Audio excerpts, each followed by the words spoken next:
જય માતાજી મિત્રો, તમારું સ્વાગત છે છોટા સામાન્ય વ્લોગની અંદર। આજે અમારે જવાનું હતું પૂનમ એટલે ધાયણું દર્શન કરવા। બધા ભાઈબંધો ભેગા થઈને નીકળી ગયા જહુમાના દર્શન કરવા। અહીંયાથી સીધા આવી ગયા અમે પેટ્રોલ પંપે, અને પેટ્રોલ પંપે આવીને 400 રૂપિયાનું પેટ્રોલ પુરાવી નાખ્યું। અને પેટ્રોલ પુરાવી નાખ્યું જોયું તો ઓહો, પેટ્રોલ પંપને તો ઉપર છાંયો જ નથી, કેવા તડકે ઊભા છીએ જુઓ। પણ પેટ્રોલ અહીંયા મળી રહ્યું હતું એટલે કાંઈ વાંધો નહોતો, અને થોડું સસ્તું પણ મળ્યું હતું પેટ્રોલ પુરાવીને આવી ગયા હતા અમે થરા, અને થરાથી અમે નીકળી ગયા તો થરા ફૂલને છે તે નીકળી ગયા અને આવી ગયા આગળ આવીને જોયું તો ઓહો હો, મરચાંના ઘણા કેટલા છે। મરચાંના ઘણા તમને બતાવી દેવા જો, આટલેથી એકલા નરવા મરચાંના ઘણા ચાલુ થઈ જાય છે થરામાં। થરાનું ફેમસ મરચું છે। આમ જુઓ તો થરામાં મરચું જ વખણાય છે, અને મરચું ફૂલ વખણાય છે। જુઓ એકલા મરચાંના ઘણા છે, અને મરચાંને બેસાવા મળે છે। જુઓ સારા મરચાં હોય છે, અને બધા અહીંથી લઈ જતા હોય છે। આ મરચાંના ઘણા હોયથી બધા છે, પાસે દુકાનો કેટલી બધી છે। એટલે કોઈ દિવસ થરા આવો તો મુલાકાત કરજો અને મરચાં લઈ જાજો, ખબર પડે। થરાથી આવી ગયા અમે ખારીયા ગામે આવી ગયા, ખારીયા ગામે પહોંચી ગયા હતા, અને આ છે ખારીયા ગામનું પાટિયું। અહીંયાથી આવી ગયા હતા અમે કેનલ પાસે પોકવા આવી ગયા હતા, અને જુઓ છો ચલો કેટલું કેનાલમાં પાણી છે, કેનાલમાં કેટલું પાણી છે જુઓ છો। જુઓ સાધન કેટલા બધા જાયરા છે, અને આવી ગયો છે કેનાલનો પુલ। આ મોટી કેનાલ છે જુઓ, કેનાલનું પાણી કેટલું છે, અડધી ભરાઈને જાય રહી છે, અડધું પર જુઓ। આ બાજુ પણ જુઓ કેટલું પાણી છે, કેનાલમાં બહુ પાણી છે, એટલે સાવધાન રહેવું, કેનાલ પાસે ઘણું નજીક ના રહેવું। અને આ લોકો પણ જોઈ રહ્યા છે મછલીઓને, અને અમે અહીંયાથી નીકળી ફાઇનલી હવે અમે આવી ગયા ટોટાણાના ગામમાં, અને જો આ ટોટાણાનો ગેટ આવી ગયો છે હવે, એટલે અમે ગેટની અંદર પ્રવેશ કરી નાખ્યો છે, અને ટોટાણા સદર અંબાપાના દર્શન કરવા તરફ નીકળી ગયા છું, મંદિર તરફ। જો હવે વ્લોગમાં બન્યા રહેજો। અમે અહીંયાથી હવે જઈ રહ્યા છીએ સદર અંબાપાના દર્શન કરવા। સદર અંબાપાના દર્શન કરીને અહીંયાથી નીકળવાના છે। ચલો સદર અંબાપાના દર્શન તમારે પણ કરવા હોય તો ચલો અમારી યાર ચલો બ્લોગમાં બન્યા રહેજો। જો અહીંયા બારે પણ એક મૂર્તિ છે, અને કેવું મસ્ત મંદિર છે સદર અંબાપાનું। ત્યાંથી અમે સીડીને દર્શન કરતા ઉપર ચડી ગયા, અને ઉપર ચડીને સદર અંબાપાની મૂર્તિ જઈને દર્શન કરી નાખ્યા। જુઓ કેટલી મસ્ત મૂર્તિ છે। અમે હવે સદર અંબાપાના દર્શન કરીને ત્યાંથી નીકળી ગયા, અને હવે નીકળીને અમે જવાના છું વારે ધાયણું માતાના દર્શન કરવા। સદર અંબાપાના દર્શન કરીને ત્યાંથી અમે નીકળી ગયા। જો તમારે પણ જો ડાયરેક્ટ શોર્ટ રસ્તો નીકળવો હોય કેનાલે, તો આ પતલી ગલીવાળો રસ્તો છે। આ જો રસ્તો ખરાબ છે, પણ કેટલો બધો શોર્ટ છે, ઘડીક વારમાં ડાયરેક્ટ કેનાલે આવી જશું। જુઓ મને સેલિબ્રિટી પાડીને જો પાછળ ગાડી પણ સાઈડ કરવામાં આવી છે, જો પાછળ કરી છે ગાડી અમને પાડીને કે નીકળવા દો આ બ્લોગરને। જો અમને પાડીને ગાડી પાસે કરી નાખી છે, અને હવે બહાર જાય જાઓ બ્લોગમાં મળ્યા જજો, એમ તો સપોર્ટ છે અમને। અને આ જો કેનાલે અમે આવી ગયા છીએ, અને કેનાલે પાણી જુઓ કેટલું બધું પાણી છે, બહુ ભરીને જાય છે, અને અમુક મછલી પણ ઉલળેલી છે। જુઓ કેટલી બધી મોટી કેનાલ છે। ફાઇનલી હવે અમે કેનાલેથી નીકળી ગયા, અને કેનાલેથી નીકળતા હતા આગળ જોયું તો રસ્તો કેટલો બધો ખરાબ છે, અને એકદમ ઢાળ આવેલો છે।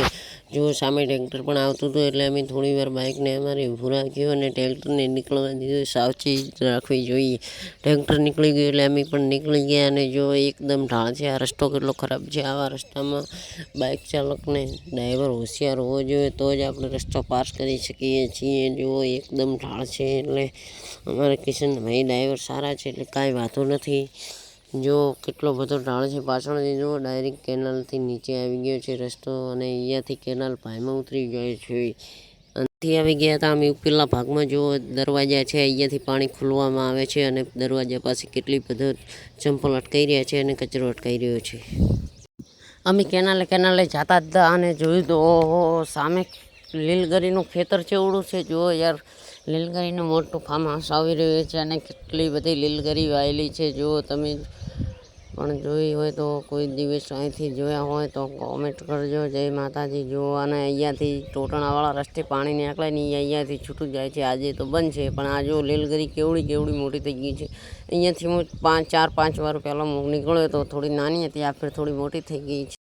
ફાઇનલી હવે અમારે ધાયણું અમારાથી 2 કિલોમીટર છેટું છે, અને અમે જે લખેલું હતું તે ધબલાને સાફ કરી નાખ્યો, અને દર્શન કરી ફાઇનલી અમે આવી ગયા છીએ હવે ધાણોદ ને જહુ માતાના ગામમાં આવી ગયા છે. અને જો આજે ટ્રાફિક બહુ છે, કેમ કે આજે પૂનમ હતી એટલે ટ્રાફિક બહુ છે. એટલે પણ જહુમાના ભક્તો ઘણા બધા આવેલા છે. જો કેટલી બધી ટ્રાફિક છે, ફૂલ ટ્રાફિક છે, એટલે થોડું સાવધાન થઈ જવું પડશે. અને સામે જહુ માતાનું મંદિર છે. હવે અમે દર્શન કરવા જઈશું. અમે અમારું બાઇક પાર્કિંગમાં મૂકીને અને પ્રસાદી લઈ લીધી જહુ માતાને ચડાવવા માટે. અમે હવે જહુ માતાની મંદિર અમે જઈ રહ્યા છીએ. જય માતાજી. વ્લોગમાં બન્યા રહેજો. જય જહુમાં લખતા રહેજો કોમેન્ટમાં. જય માજીમાં જય. હો નસીબ વાળાને તારા જેવું દેવ મળે, ઘરની વેળા તને પૂજવાથી જ વળે. હો ખમા કઈ ખબરું લીધી લખપતિ તારા સ્વરૂપ, તું મળી એ જગતે જોણી બીજું શું વિચારું.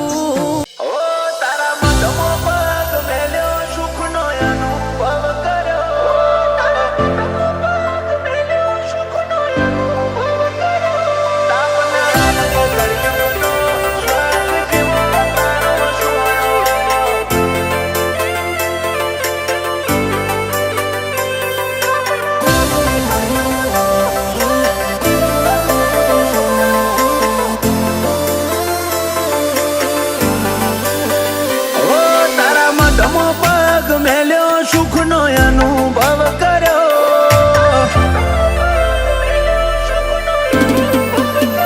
ઓ તારા મઢમાં પગ મેલ્યો, સુખનો અનુભવ કર્યો, દર્શન દિવે તારા કર્યો, આનંદ આંખે તે ભર્યો.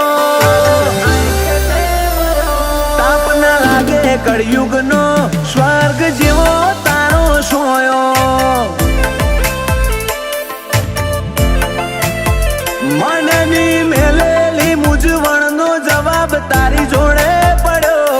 તે હસતા શીખવાડ્યું ત્યારથી નથી હું રડ્યો. તાપ ના લાગે કળિયુગનો સ્વર્ગ જેવો તારો સોયો. ઓ જઈ વાત તને ભૂલું, અંતરનો ચોપડો ખોલું, પોને પોને તારા છે ઉપકાર, કઈ વાતે હું તોલું. જઈ વાત તને ભૂલું, અંતરનો ચોપડો ખોલું, પોને પોને તારા છે ઉપકાર, કઈ વાતે હું તોલું.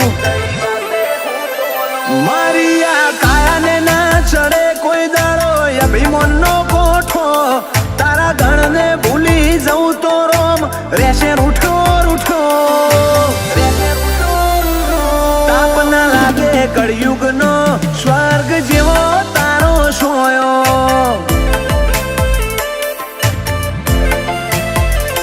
તાપ ના લાગે કળિયુગનો સ્વર્ગ જેવો તારો સોયો.